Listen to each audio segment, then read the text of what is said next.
Olá, tudo bem? O medo e sua relação com a ansiedade.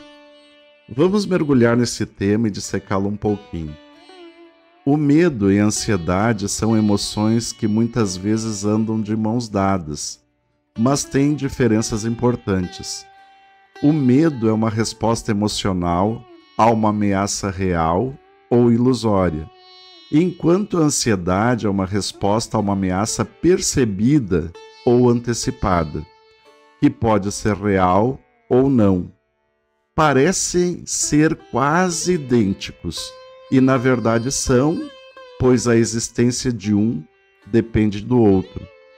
O medo pode ser uma reação saudável e protetora, ajudando-nos a evitar perigos.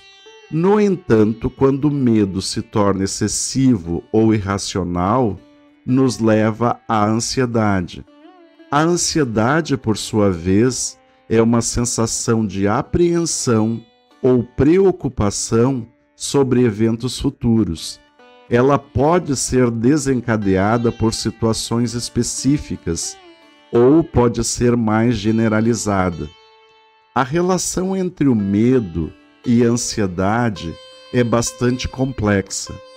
O medo desencadeia a ansiedade e a ansiedade aumenta a percepção do medo. Ambos causam inúmeros sintomas físicos, comportamentais e emocionais. Entre os sintomas físicos, há o envolvimento dos neurotransmissores, áreas específicas do cérebro e dos hormônios. Os neurotransmissores envolvidos são a serotonina, conhecida como hormônio da felicidade. A serotonina contribui para a sensação de bem-estar. Níveis baixos de serotonina podem aumentar a vulnerabilidade à ansiedade. Dopamina. Este neurotransmissor está associado ao prazer e à recompensa. Pessoas com ansiedade podem apresentar uma desregulação na dopamina, o que afeta a motivação e aumenta a sensibilidade ao estresse. O GABA é um neurotransmissor inibitório, ou seja, ele acalma a atividade do cérebro. Em casos de ansiedade, a atividade do GABA é frequentemente insuficiente, dificultando a sensação de relaxamento. As áreas do cérebro envolvidas são a amígdala, que é o centro do medo, e é responsável por avaliar ameaças e responder ao perigo. Em pessoas com ansiedade, a amígdala tende a ser mais ativa, resultando em reações exageradas ao estresse. Córtex pré-frontal, envolvido no raciocínio lógico e na tomada de decisões.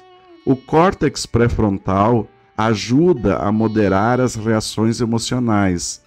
Quando a ansiedade está presente, essa área se torna menos eficiente, dificultando o controle sobre as respostas emocionais. Hipocampo está associado à memória e à aprendizagem.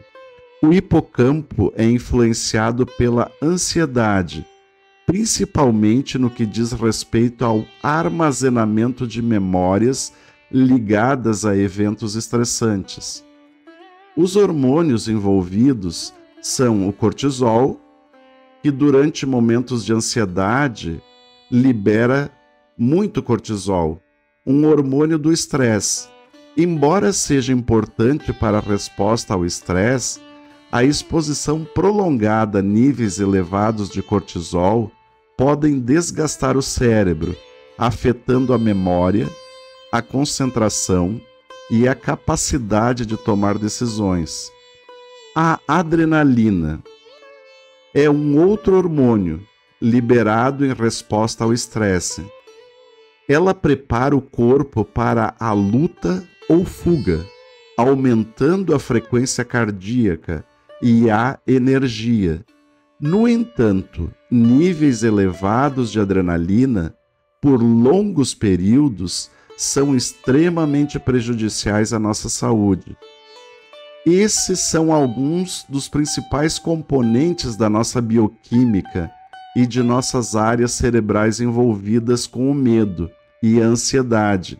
Existem inúmeros fatores que podem desregulá-los. Porém, nosso mundo mental e emocional é a causa principal disto, onde o medo acaba sendo precursor da ansiedade e de todos os distúrbios que a acompanham. Na medicina tradicional chinesa, não existe um termo exato para ansiedade, mas várias entidades patológicas se assemelham a ela. Traduzindo os termos do mandarim para a nossa língua, seriam eles: medo e palpitações, relacionado ao coração, ao baço, fígado e rins. Palpitação do pânico envolve agitação no peito e medo. Inquietação mental, sensação de inquietação e agitação. Agitação, relacionada à agitação mental e emocional. Na medicina tradicional chinesa, o medo é associado aos rins, enquanto a ansiedade pode envolver outros órgãos, como o coração e o fígado. O medo pode esgotar o qi, energia vital dos rins, causando desequilíbrios em outros órgãos como o coração. Claro que há situações reais de perigo na vida e o medo joga um papel importante nesses casos, pois é dito que, diante de uma situação tremendamente desafiadora, onde lutar ou fugir, matar ou morrer nos é imposta, não há quem não tenha medo. Porém, algumas pessoas contam com um elemento novo nessas situações específicas, que toma posse do seu ser e subjuga o medo. Este é o elemento que é a coragem, que não deixará que o medo nos paralise. Então acredito que o medo existe de forma inteligente, como um gatilho para nos preservar de um infortúnio maior. Saindo agora destas situações extremas, o medo se torna um inimigo de nossa paz de espírito. As mensagens negativas estão por toda parte. Estas mensagens nos ensinam que o mundo é um lugar hostil e cheio de ameaças. Não podemos ser ingênuos de achar que isto é uma total inverdade. Porém, ao ficarmos absorvendo o lixo e a negatividade do mundo, estamos vagarosamente nos intoxicando, nos envenenando, e não nos damos conta disto até termos uma síndrome do pânico, uma síndrome de burnout, que é um estado de esgotamento físico, emocional e mental causado por estresse crônico excessivo, ou outra síndrome qualquer que nos tire a paz de espírito. Vamos fazer uma alegoria sobre este tema. Estivemos enchendo um copo com água suja durante muito tempo. Esta água suja representa todo o nosso medo, nossa ansiedade, tristeza, frustrações, raiva. O copo já transbordou. Então temos que inverter a polaridade e começar a enchê-lo com água limpa, ou seja, coragem, equilíbrio, alegria, júbilo, calma, até que a água limpa vagarosamente vá ocupando o lugar da água suja. Imagine mentalmente a cena. Com sua afirmação favorita, ou, por exemplo, a afirmação substitua o medo pela coragem, ou substitua a tristeza pela alegria, principalmente antes de dormir, sendo seu último pensamento antes de adormecer, pois o subconsciente é como um sótão empoeirado e sujo. Principalmente ele precisa ser limpo.